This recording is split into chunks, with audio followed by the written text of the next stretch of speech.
The Road to Monolith Part 4, Mid Lane. Hello everybody, J Legend back here with Part 4 of Monolith from Epic. And this week they go on to say, what's the big deal with mid? It says, at its heart, a MOBA is an economy game. When we look at Paragon, we see two primary resources, experience and card power. As we discussed in the past, Monolith is an asymmetric map, and we've built the positions to best reflect this dynamic. The safe lane is card power rich. The off lane is experience rich. The jungle has a bit of both, and the mid lane has it all. That's why it's special. The mid player is enabled to do more in the early and mid phases of the game due to the relative power of that role. Ability focused heroes are typically favored in this position due to their high scaling with experience and card power. A great mid player can prioritize these things in a way that aligns best with team strategy.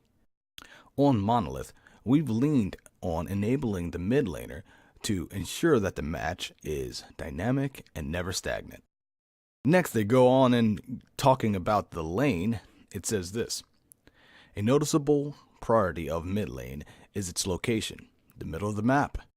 Being in the middle carries certain truths that should bleed into strategy. Aside from the jungler, the mid player is the most likely to rotate onto one of the other lanes. If we imagine the jungler has a role that can tilt the balance a little bit slightly, mid is the role that can shift the balance much more dramatically. A mid rotation represents a stronger team commitment to an objective.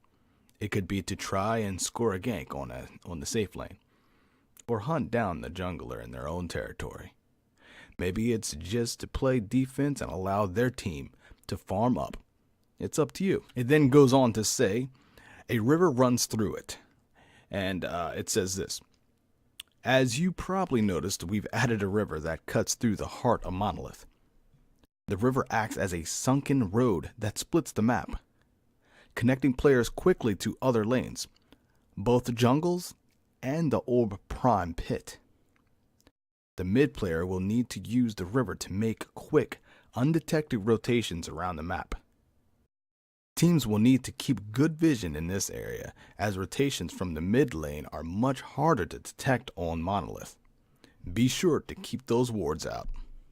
Then they touch on a little bit about the role, a little bit more on the role about mid laning and all the things that you can do. The subtitle says, so much to do. As we discussed, the mid lane is burdened with a wide range of objectives. It can be daunting to undertake some of these things, especially when they can be back to back, one right after the other. If MOBAs are truly a resource game, then we must also consider player health and mana another type of currency. Each action has a variable cost on a player's health and mana. With only one health and mana bar to work with, a mid laner can feel stretched thin. In order to keep the mid lane in action, we've added some new objectives. We're calling them river buffs. It says, it's still not a good name. It says, the river buffs are short duration, high impact power-ups designed primarily for the mid laner. Our intent is to reduce the costs of rotation actions by making them faster, sneakier, more powerful, or cheaper. With the addition of these river buffs, a mid laner can be all over the map without a ton of downtime. Goes on to say that concludes a quick overview of how we're thinking about the mid lane, and it's shaping up to be a very exciting position on Monolith. They say we can't wait for you to play it, and they say they'll see us next week when they will be taking a look at off lane.